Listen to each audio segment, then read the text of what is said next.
Beyond the fame, beyond the highlights, beyond the moments the world thinks it knows. This is where sports, culture, and entertainment collide. The stories, the pressure, the legacy. Welcome to Beyond the Lights.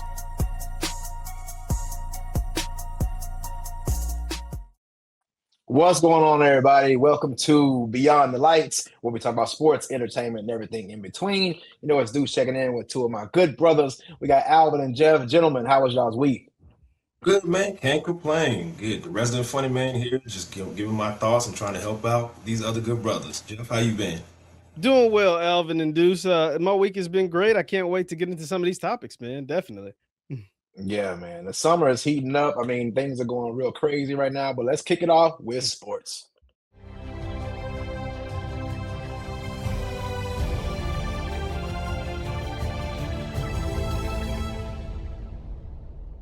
So a lot of things shook up this week. I can't believe some of these trades that happened, but the big one, Myles Garrett going to the Rams. I got to kick it to the resident sports head over here. Jeff, what were your initial thoughts on this trade?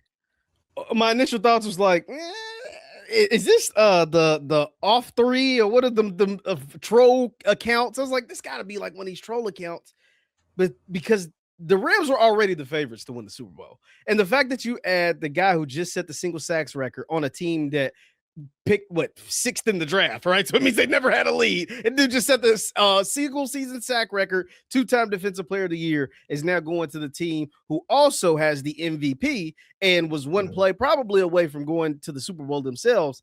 It just doesn't seem fair. I mean, it didn't seem fair. It didn't seem real. But the fact that the Rams were able to pull off the Myles Garrett trade is incredible for the NFL, incredible for them. And I can't wait to see what it looks like because they could be adding even more before the start of the season. I mean, it's a rumor. You think Aaron Donald will come back? Can we get him back? I don't think he will, but who knows? You know what I'm saying? Because it's not like he's got to rush on make the decision. Because even if he decides to come back, he don't have to come back for week 1 or week 5. But even if he came back in week 8, you know, and played the rest of the season or right before the playoffs or anything, it's just the simple fact that could be a possibility to have an Aaron Donald, even if he's 80% of the Aaron Donald that he was when he left the game 2 years ago. If he's that, I mean, that guy was getting 20 sacks from the middle of the field without a Myles Garrett. You add Myles Garrett to that. I mean, I just can't imagine what the Rams will be able to do if Aaron Donald does decide to lace him up this year. Yeah, man. I'm sure everybody's group chat been going crazy, but Alvin, I mean, you heard Jeff kind of allude to it. You think it's Super Bowl in the Rams' future just because of this one trade? So here's the thing about these transactions. They happen on paper, but they got to play the games on the field. In theory, there's always those super teams, you know, going back to when I remember Vince Young years ago when the Eagles signed up everybody and they were like, yeah, we're the super team. Like in NFL, the great equalizer is training camp, unfortunately, knock on wood, and injuries. And so that's the thing that you really run into with that. I like on paper, I think, again, the Rams are set to run the table. But again, you never know what happens with injuries because, again, Matthew Stafford is up in age. They've done a great job of protecting him. But, again, one blindside hit. I don't really know what their backup QB situation looks like. So then that could they took him at number 13 in the draft. Do you remember when everybody went? I ain't saying it's great, but that's the situation. I ain't saying it, but you know what it is. Whether you must not believe it then. You're not a Ty Simpson guy, are you? I just say you know who else isn't a Ty Simpson guy? Sean McVay. Did you see his reaction when they made that pick? That's why I'm like, oh, okay. He was like, I mean, I guess that's what we doing. Like, I think he was bluffing. His reaction let me know so much. I do now. I didn't at the time. I didn't because I think they knew they had this in the tuck. Like now, it makes sense to them. I'm not. Once again, I'm not a Ty Simpson guy. Like I'm not the biggest. I do think Ty Simpson can be a good quarterback at some point. I just don't think he's ready to play right now. But now it makes sense why they took him. Because now they have no picks for like the next 5 years, right? Like they don't have first round picks. And so when you have the 13th pick and you know you're not about to have first round picks for all these years because you're trading Jarrett Verse and you're trading for Myles Garrett and you just traded another first round pick for McDuffie to shore up your back end. Like now it makes sense. But at the time, I was like, that doesn't make sense. But now it's like in they were playing the long game where all of us were kind of just looking at the right now, which once again is why I think the Rams, if not the best, one of the very best in all of football as far as organizations. I mean, somebody else banging on right now has to be the Patriots. I mean, they picked up A.J. Brown from Philly. That's a big impact. Thoughts on that trade? I think AJ Brown's gonna be a stud, man. I think he's gonna go to New England, and all the things that Jalen Hurts didn't do well as far as getting him the ball over the course of the last 2 years are the things that Drake May does really well. Now, Drake May has got to prove that he can do it, in his third year, in his second year under Josh McDaniels. But the one thing about Josh McDaniels is Josh McDaniels isn't a very good head coach. But as an offensive coordinator, he gets the most out of his quarterbacks. Like, he gets really creative. He gets the players that need the ball in the right time. And his quarterbacks always seem to elevate under his, tutelage as far as being the OC. That's why he's got like so many Super Bowls as an OC. I think getting AJ Brown was massive for them, especially because we know, the teams that typically lose the Super Bowl have these Super Bowl hangovers and don't make the playoff the next year. And the Patriots schedule is brutal. I don't know if you guys have looked at it, but getting a guy like AJ Brown in the building to work with Drake May, we know young quarterbacks do really well when they have star wide receivers, and it helps them develop and accelerates their development. Mahomes had Tyreek Hill and Travis Kelce. Josh Allen got Stephon Diggs early in his career. Jaden Daniels has Scary Terry McLaurin. You added AJ Brown to a Drake May, a guy who was second in MVP, made the Super Bowl last year without an AJ Brown. I think it's going to help them. I got a hot take. I think this trade was more about Drake May than actually AJ. What y'all think about it? I think they think that Drake May really is why say that? Why do you say quarterback. that?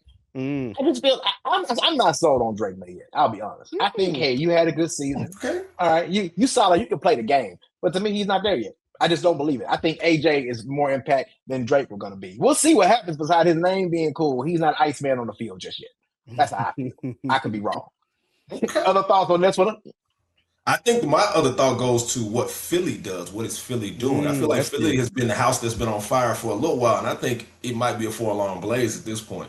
Because again, a lot of their issues, wasn't a talent thing. They were able to overcome that, but then you got Kelsey retiring. You have these other things happening, and you have these vocal leadership. And one thing that a lot of people ignore is, people talk about how AJ Brown was going full diva wide receiver, but you know who else was agreeing with him?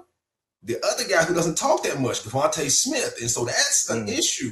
He's still in that locker room, and he's still productive. So, again, you have to have the question of what goes on with Philly, because, again, a lot of things, it's kind of a marriage of inconvenience at this point, because everybody, when they win a Super Bowl, they didn't – I don't know about y'all, but they didn't feel like or seem like a team that was happy, a happy Super Bowl kumbaya team. It was just like, well, we did this. We were supposed to have done this. And so that's not a good thing. So I'm going to be keeping an eye on them because, again, getting AJ out, I mean, in theory, it's supposed to be addition by subtraction, but Devontae's still there. And he agreed with a lot of the stuff that AJ was saying. So they might be on the clock early. If they start out like 0-2, it could be a problem. Alvin, just to kind of just to kind of add to what you're saying, people didn't like the way AJ was handling with the book and kind of calling him out publicly on Twitch and stuff, but nobody disagreed with him. Like, to add to what you're saying, like, nobody, like, not just Devontae actually did agree with him privately. It didn't get blown up because AJ was doing the theatrics, but nobody said he's wrong. They just didn't really like the way he was going about it. But they agreed the fact that Jalen Hurts needed to be better. Jalen Hurts audibled out of a bunch of plays and didn't want to throw the ball in the middle of the field, like a lot of things that would benefit their wide receiving core. And then when you don't have Saquon rushing for 2,000 yards like you did the year before, it makes everything fall at the feet of the quarterback. And he just wasn't able to deliver last year like they expected him to. Yeah. I mean, somebody's got to pick it up and step up for Philly. And I'm going to shift it over to another team that needs to really step it up, and that's the San Antonio Spurs. I know everybody's keeping up with the Knicks Spurs right now. The Knicks are currently up 2-0. I did not expect this. I expected San Antonio to at least at game one. But what are y'all thinking, Rob? Predictions for the rest of the series? Are we seeing another sweep? It's tough. So, in my opinion, I think they always talk about young teams have to have adversity to get to the championship. And I think the Spurs are way ahead of schedule. And I think a lot of things are hitting them right now. And one of those things that's unexpected is Karl Anthony Towns turning into the best player on the Knicks. I know a lot of people recoil at that, but that had to happen because, again, he gives all of the things that Wemby does. He negates those. He has size, and he also can pull you out to the perimeter. But also, he's willing to bang in the post. He doesn't like doing it, but he's way more willing to do that. And one of the things that we're seeing with Victor that is coming up right now is, like, again, he's not willing to just put that hand up, say, yo, get it to me 10 feet in, let me bully this guy on the block. Because he's taking a lot of threes. He's taking a lot of threes. You'll see it in transition. Instead of just running to the paint saying, hand up, I'm 7'5", give it to me. He's been out taking those threes. And in some cases, again, going back to the OKC series in that game one that they won on their floor, he made a big three because of that. But ultimately, you sing it, I think. And then also something that a lot of people talk about is fatigue, a different level of fatigue in the playoffs and in the NBA Finals. Yeah. And I think that's another thing that's getting them. So again, they're a young team, and I think people thought that they were going to be able to kind of jump over that youth hurdle, but I think it's finally catching them now. Yeah, I'm not gonna lie, I wasn't a fan. Yeah. When that cat trade happened, I wasn't a fan of it, but it makes perfect sense now. Like, especially I think him spending so much time on the Western Conference as he did, he really brought some of that toughness over to the Knicks. You throw in Brunson and AG Anunoby, and they really got a good squad now. Jeff, what are your thoughts?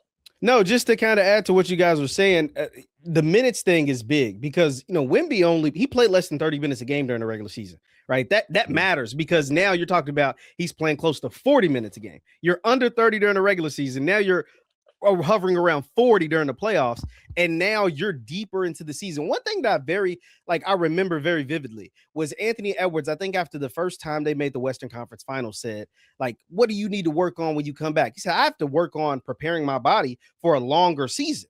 He's like, I was tired out there. He admitted it. And that's why I love Ant so much, because he's so honest. And he was like, yo, I was out there tired because I ain't used to playing as many games. I didn't realize the difference. And I think with Wemby, one, he's never played, a complete season as far as 82 games. And then even the games that he's playing under 30 minutes a game. Now you're ratcheting it up to close to 40 minutes a game. It's a totally different beast. And in a series with the Knicks, where you got Cat that's going at you, you have Mitchell Robinson that's going to push you around, grab your arm, rebound with you, push, move you off your spot.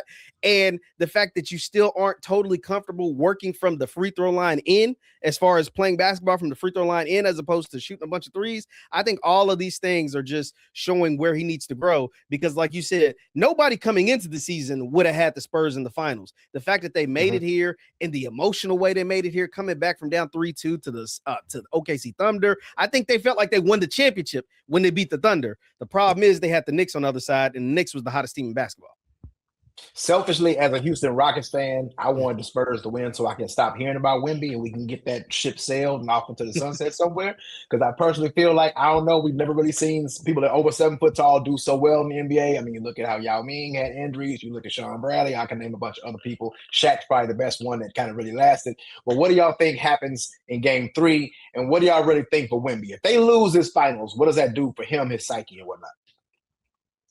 I think it definitely, again, we've seen he's a different animal. He, going back to him abusing Chet in that last series, that goes back to, oh, you beat me in high school. Okay, cool. It's on site forever. That's the kind of mentality he has. I think this makes him it will make him more hungry. And I think he comes back prepared. And again, my question is similar to yours, Deuce, is how his body holds up. That's my only concern. I think he is, again, an alien for a reason. He's something that we've never seen, we'll probably never see again because of just how unique he is. But I do think what'll happen is this will drive him. I think Game 3, they'll take one. I do think it'll end up being a gentleman's sweep where the Knicks win 4-1.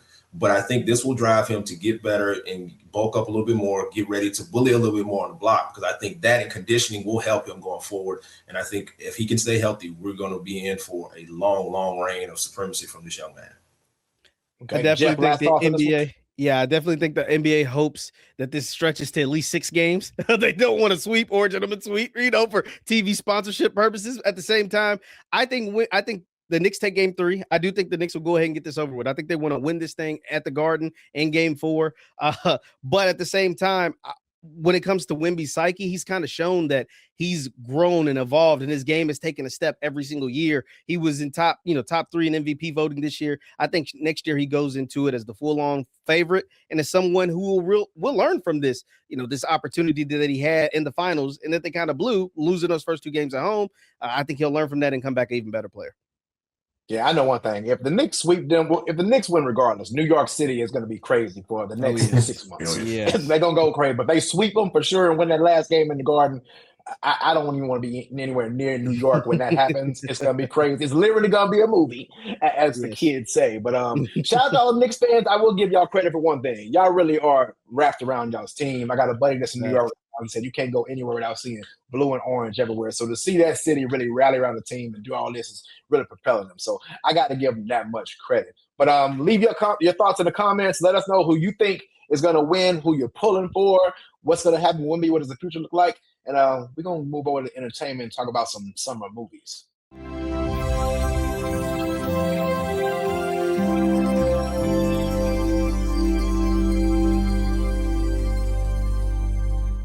So I've been on record saying I think this is one of the greatest movie seasons I've ever seen in quite some time. There's a lot of big movies coming out. Second half of the year has even bigger ones, but horror right now has had a lot. We're seeing a lot of new directors come out. So, gentlemen, we got some movies like Obsession, Backrooms, having great turnout. They're doing really well in theaters from virtually unknown directors and brand new directors.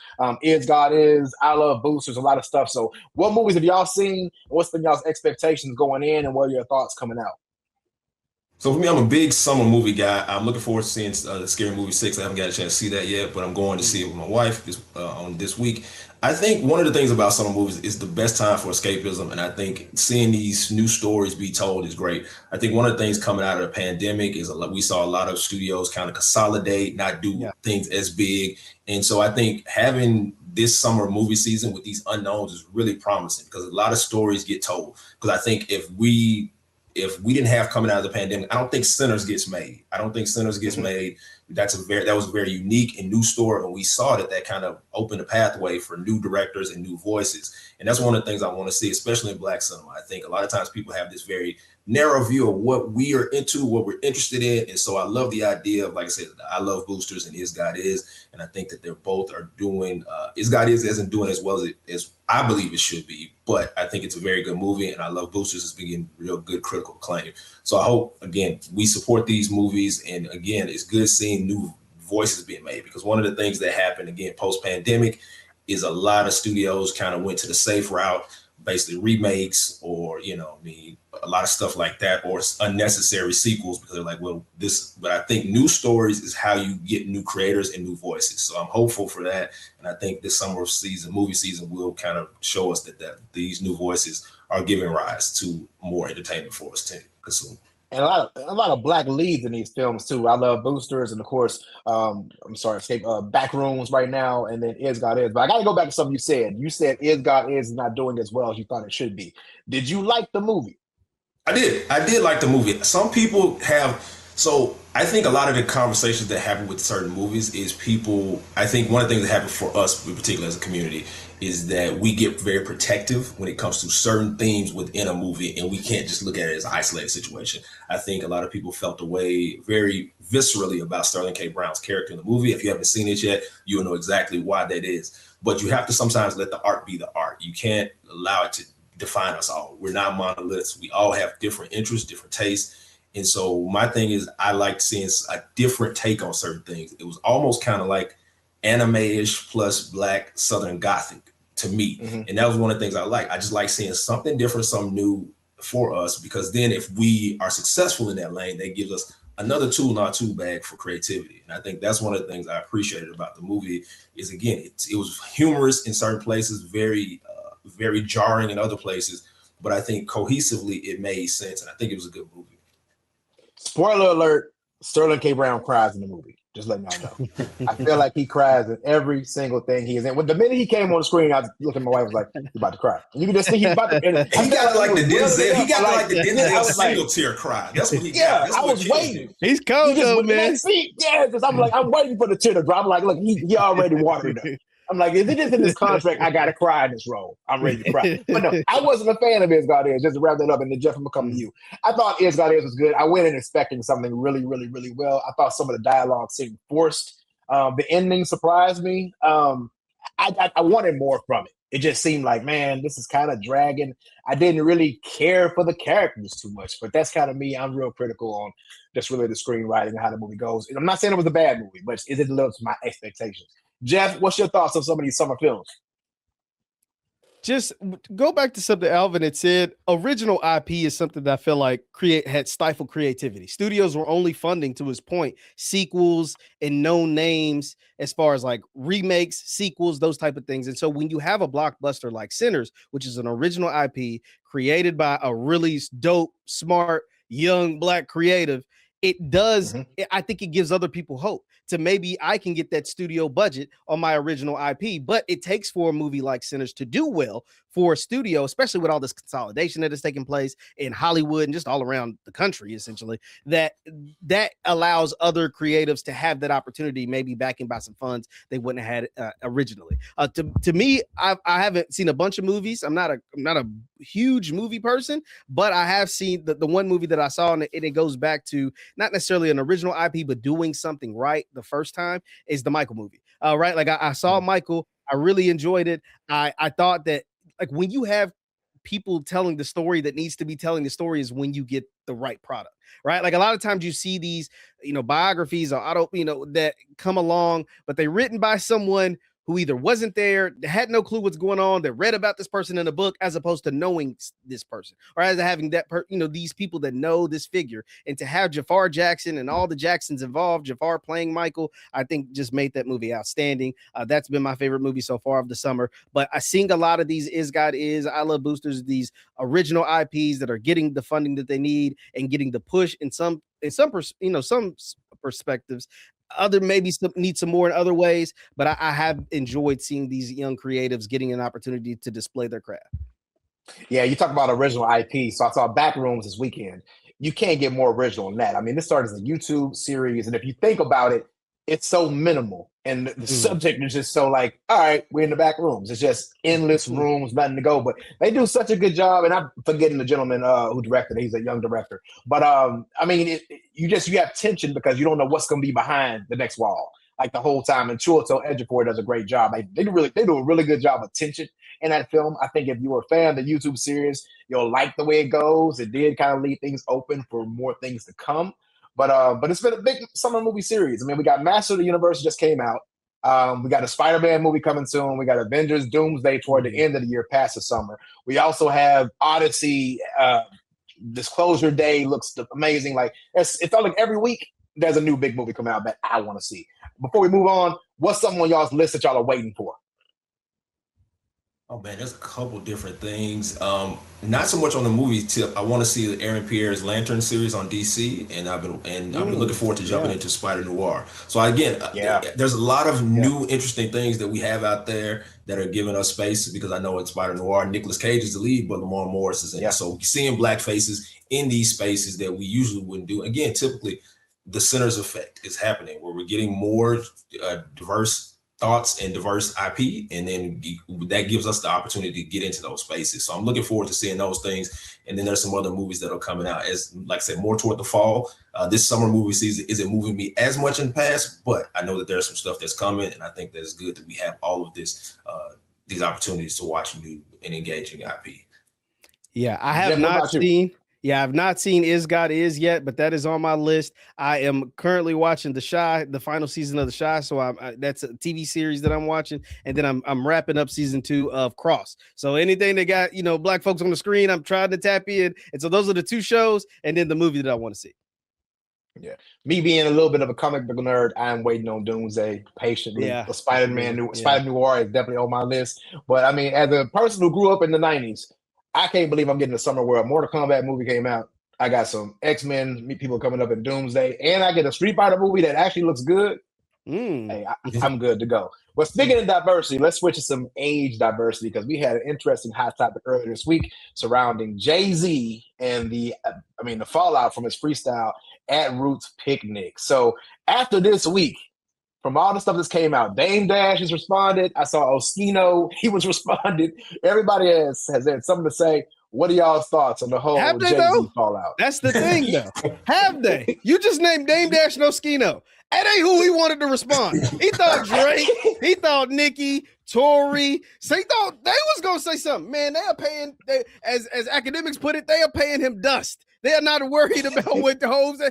Does Hov move the needle the same way? Like, because, I'm just saying, like, I don't know, maybe in a business sense. Maybe in a bit, of course, in a business sense, Rock Nation, they still have ties to the Super Bowl, the NFL. They move a lot business wise, but musically, I felt like the freestyle came and went, man. Now I think he put that out there, hoping that someone would take the bait, whether it was Nicki, Kanye, Drake. You need one of those three. You don't give a damn about no Oskino. I'm sorry. Oskino ain't doing it. He's not doing it. You're not Dame Dash. You just gave Dame content for the next 10 years. So I know he's sure thank you for that, because Art of Dialogue, Say Cheese, all Vlad, everybody gonna be paying Dame to get his thoughts on that, and you literally gonna put money in his pocket for the next 10 years, because Jay hadn't said anything about Dame over the last 10 years, and now Dame's gonna have something to say for the next 10 years. Nonetheless, man, I just think it's Iceman season. I just think it's Iceman season. And I think Jay-Z's kind of, it's chomping at the bit, because Drake just dropped 3 albums, became number one for most number one singles, most number one hip hop albums, number one albums. And I think it's Iceman season, man. And I think Jay-Z just felt like, hey, y'all talking about this Iceman dude, I'm still Jay-Z. And instead we went back to Janice STFU. You know what I mean? Like, we went back to Janice, we went back to Shebang. You know what I mean? We went back to Iceman. I'm just saying. But we keep it real though. We keep it. Can Drake sell out 3 nights at Yankee Stadium? Let's keep it real. I know how you feel about Jay-Z. I'm gonna put my whole Avenger cape on real quick. I'm a Drake fan. You missed last week. I had my OVO shirt on. Look, Jay-Z is still Jay-Z though. I mean, regardless of how people feel, he's gonna move. I don't think Drake can sell out 3 nights in Madison Square Garden. Y'all tell me what y'all think. I think it might be ice season now, but that ain't translating to people going to a stadium. It all depends on what albums he's playing to. I think one of the things that as I said again, I'm a Drake fan. I'm a fan of his work going back so far gone. But I do think there is a definite difference in how he is moving musically as opposed to what he was doing I'd say Scorpion, where it's more introspective, very layered music. I think a part of not just him, but a lot of the artists I think are making music that is meant for more the Instagram, TikTok vibes, motion. You know what I mean? So I don't know if you got that listening to Iceman though. You got that. I did. I thought Iceman's a good album. I do not think. You don't think he had those layers in there? I'm just curious.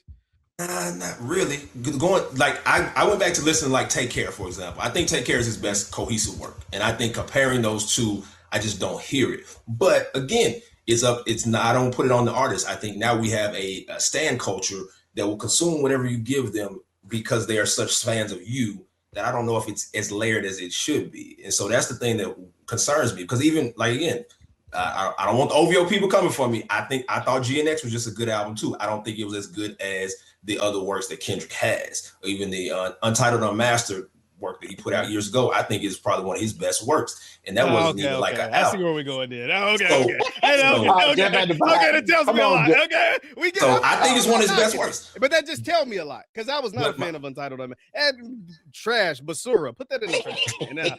Basura. Untitled Unmastered was straight garbage. But that's not to say I'm a big kid. See, I love GNX. I thought GNX was awesome. I think Iceman is awesome. I think Iceman too. However you feel about Drake is what you can think about Iceman. Objectively, you can't say it's a bad album. I just think anybody that says that is just hate. But at the same time, if you feel like he wasn't going layered enough, or maybe you felt like he was harping or still mad about the beef, then it felt like he was. At the same time, I thought it had a ton of layers when it took shots at Jay-Z, at Kendrick, at anybody that was hating on him. It felt like he wasn't going to be up on top, because I think too, if you look at it outside of the scope, for 2 whole years, people were calling Drake a PDF, right? And people were doing things to Drake that just wasn't suitable, wasn't good. And now you get this opportunity to really get at everybody that had been talking bad about you and doing all these crazy things to you over the last 2 years. I think Drake was like, look, F all of y'all, right? I'm back on top. Y'all said I wasn't gonna have another number one album, did that. Y'all said I wasn't gonna be back on top of running the rap game, did that. And he said, and I got outside fun again, right? For 2 years, y'all been telling us, watch the party die, outside is dead, nobody wants to go party. No, man. No, it's Iceman season. I'm back. You got the music that you can go party to, you go have a drink to, that your lady's gonna like, that you ain't just gotta play in a car full of coupe with a bunch of dudes twisting up their fingers. Let's go have some fun. And that's why I'm a fan of it. That's why I like it. Man, Drake put on a master class. Look, all 3 albums good. I have not stopped listening to them. I will say that. So Drake definitely did his thing. I think this is his best album since Scorpion, in my opinion. I think he kind of like hit a lull and was trying to purposely go That for I a agree younger with. audience on I Far agree with Dog. So I think this one, he's like, you know what? I'm going to go in the studio. I'm going to be Her me, loss myself. as well. And I agree. yeah. I mean, Yeah, I did like her loss. I did. I ain't saying though we're But- bad, but to your point, I think Yeah. he was going for hits in to be. Whereas Right. this album, the hits came natural, or they're coming natural. Exactly. Versus, And that's why I versus think like it worked. trying to make it. I agree. Yes. Yeah, and that's why I think it worked, because it didn't seem like he was going in to make a hit. I'm just going in to get all this off my chest and do, here's my rap album, my R&B album's over here, that's for y'all. My other album, Maid of Honors, over here. It's going to be a little bit experimental. Have fun with it. That's why I think it was great. Let's shift, though, because somebody was saying, one of the younger brothers was like, yo, ain't nobody ever been jamming Jay-Z in the car. Ain't nobody riding to him. Everybody always ride to Drake. If Jay-Z comes out right now and drops an album, what do y'all think it does? And does it segment hip-hop to where now we have a place for all the older artists and newer and younger artists can kind of live over here? What do y'all think about that? I think it definitely does, because you got to remember Jay-Z had at the one time the most #1 albums in hip hop, consecutively, and so again that's over time. That's not like a 3-year period. That's years. That's close to a decade. You know what I mean? He dropped those albums and people was eating them up. I think it's gonna do well because again, there's just this curiosity. I think there is a place in hip hop right now that I think again a lot of times the music is vibes, TikTok, slow, Instagram reel, kind of soundtracky, but I think there's always that desire to hear good artists, because you in hip hop right now, one of my favorite young cats to listen to is J.I.D., and I think what he's done has been amazing, and I think really good artists kind of stand out, and so that they stand the test of time, and I think Jay is one of those. I think again he can be a little preachy, and I think that probably does lead to some of the disconnect. But if the album's out there, people gonna listen to it, because again, people listen to 444. They're still, you'll see that sometimes you'll see people playing it. So again, it's going to make some motion. It's going to make some noise. The greats always get the opportunity, the benefit of the doubt with the audience, and at some point they're gonna pull up and listen to it. Jeff, what you think? Oh, Jay-Z is always going to be culturally relevant. I think if he drops an album, it'll be good. I think it'll do good numbers that first week. But it depends on the demographic, right? If you're the 40 and over demographic, I think this, especially if it's a good album, it'll be another reason why you'll feel vindicated to continue to say Jay-Z's the best or one of the best or just, top two, maybe not two, all of those things. And for the folks in college, they gonna be bumping Iceman, right? Like they just gonna keep Iceman.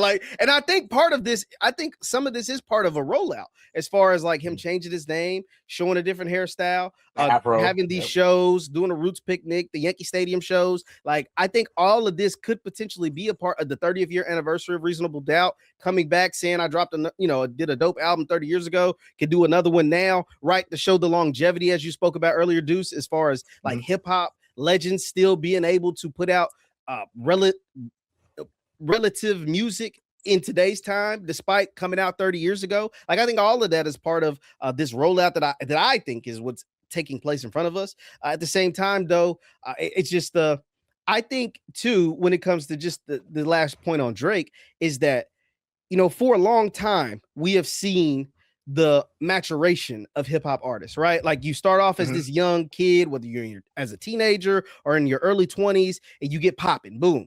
And then naturally your star tends to dim, because Andre 3000 told us a long time ago, hip hop is a young man's sport. The one thing about Drake that's interesting is that he doesn't seem to want to get old, right? Like he's like Peter Pan. No offense, right? Like he's like a guy that wants to stay young and relevant forever. How long can that last? Right. Like, and right now he's doing it gracefully. I think another person that kind of does it, just not as an overt way, is Future. Future kind of does, like they're kind of pushing the border as far as continuously being able to grab the 19 to 25-year-old ears, despite them, Future being in, I think it's like mid 40s, and Drake around age 40. So these guys are showing you that, hey, although my music can mature, I'm getting older, my situation is totally different, because these guys start off as broke. Now Drake's talking about bees on the table, right? Like billionaire from music. So to show that, hey, I can amass all this wealth, I can, age gracefully, but still be able to tap into that young college-based audience. And that is something that I don't think most people in hip hop has been able to do over the course of the 50 years of hip hop. No, and that's the thing I love about this the most. Like when I was coming from the game, I started out as an artist, moved to a DJ, did radio, et cetera, et cetera. When you hit about mid 20 something, you were starting to get considered old. I mean, back then you didn't hear when Big Daddy Kane and them were big in the 80s. Once it got to 2000, like who? They weren't even able to really do shows. They had to go overseas because Europe would appreciate hip hop more than us at the time. I love right now that we can have Jay-Z could go on tour tomorrow and he could actually do shows and sell them out. I love the fact that Clips had a great run last year. I love to see Killer Mike winning multiple Grammys. Clips did as well. But I love where we see like, hey, it doesn't matter if you 40, 50, in some cases close to 60, because Jay-Z is close to 60, that you can still make records, be profitable, and have your lane in hip-hop. And you know what? The young cats can have this lane, and we can all cooperate and be together and be fine. So I love that aspect of the game. I love what it's doing. I want to see how this thing continues on. Leave in the comments your thoughts. Before we leave this Drake comment, I want to ask one thing. How many classics does Drake have compared to Jay-Z? Before we move on, I got to know y'all's thoughts on that. So name the Jay-Z classics. Just I'm curious on y'all. Name the Jay-Z class. Just okay. Blueprint. Okay. Blueprint 3. This is my thing. American Gangster. Yes. And I'm gonna say Dynasty. If Blueprint 2 was one album instead of double, he definitely that double disc did. He had a lot of fluff on that one because man, all around the world and the Trapper Outkast, but those are mine. For Jay. Would you add or take it away, Alvin? I always pay homage to the one that started off. So Reasonable Doubt would be in that. So for me, it's Reasonable Doubt, Blueprint, American Gangster. Those are the three. And a lot of people really love the Black Album. It's one of those ones that it depends on the day. It's kind of like the Jordan LeBron debate on who's the GOAT. It depends on the day how I feel if I'm listening to it. So I give Jay a strong three classic album. See, I would say the Blueprint, American Gangster, and Black Album for sure. Those are the three for sure. No skips. I can listen to those at any time, at any moment. When it comes to Drake, personally, I believe like most people's favorite is Take Care. Take Care is a classic album, but my favorite is Nothing Was the Same, and Nothing Was the Same, and Views. Views aged so gracefully. At the time, I wasn't even a big Views fan, but if you go back and listen to Views now, 10 years later, Views is an amazing album. So I'd say Drake has at least three, and Scorpion was really good too. Scorpion was really good too. Yeah. I think Scorpion is like Blueprint too, because the second half of Scorpion I don't really like, but the first half of Scorpion I love it. Nothing Was the Same. That's my favorite one. That's honestly, I even go to like mixtape. I like Comeback Season. I ain't gonna say it's a classic. Comeback Season was good. Like this is something really different. But Scorpion is definitely there for me, and I'm gonna say this one. And I was one of the people that like Views when it did come out, but I don't like Take Care. I think I'm the only person. I'm not crazy about Take Care. I'm not crazy. It was too much. Yeah, it was cool, but I don't love it like everybody else loves Take Care. I'm like it was cool, but I'm sorry, people act like that was the greatest album ever. Just Take Care, it was cool. It sounds like a Weekend album. Like people always talk about that was a Weekend. It sounds like the Weekend, and I like the Weekend. I do, but like Nothing Was the Same as my favorite. I think it's just the moment in time I was in college and that drop. It just freshman year of college. It's just a moment in time. It takes me back there. Same with Views. It was freshman year to senior year. It was once again a moment in time that's just unforgettable. And then when it comes to Scorpion, I just thought Scorpion was really really good. And man, I don't know, man. This Iceman, a couple more bumps, man. I don't know, man. I just a couple more spins. This Iceman might be up there too. Alvin, what's yours before we get to who won the week? As far as the albums, all right. Yeah, for Drake. For Drake, I Take Care is for me. It's Take Care. I really like that. I think it's because I love Lord Knows. Lord Knows, sonically, that's one of those songs that like it's like the heavens opened up and you hear music for the first time. I was like, yo, and then that's when Ross was really in his bag. Like Ross is like that's one thing people don't give him credit for. Production, his ear for beats. That's the reason he could get away with being Officer Ricky. That's why nobody cared. We let him slide. He was like, hey, man, the beats bang. You can't hate on it.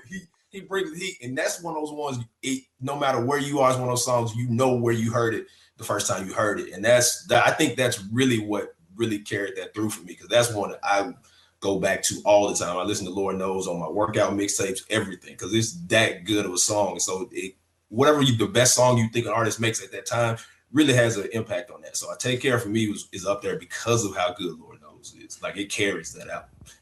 Yeah. Look What You Done For Me on Take Care. It's one of my favorite Drake records. That one is a great record. But it's a shame we ain't gonna never get Ross and Drake ever again. Like I think a classic, but it is what it is. I mean, him and Future worked it out. So the money might talk. Ross keep just jabbing. He just keep jabbing. He just like he doing tours and like muting his part out, and letting the crowd do it. Like y'all sing Little Man part. Like I don't know. I don't know if we'll ever see it again. But it's been a crazy week. We got one more part to get to, and that's who won this week.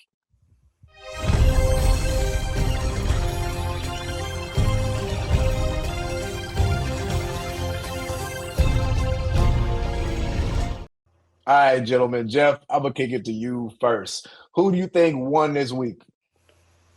Well, the winner is this week, I believe, is Karl Anthony Towns, man. Cat of the New York Knicks. He is someone that I think in real time is changing the narrative of his basketball career. I believe if the Knicks go on to win this title, which I believe they will, he will then for sure make himself a Hall of Famer. And I think a lot of the narrative around him when he was traded from Minnesota to New York was that he was too soft, that he didn't play smart enough, that he made this dumb fouls. A lot of that was true. But now in real time, we're watching him change the narrative of himself being a number one overall pick, being one of the best shooting big men of all time, and now having a chance to help New York get their first title in 50 years. I think Karl Anthony Towns won the week.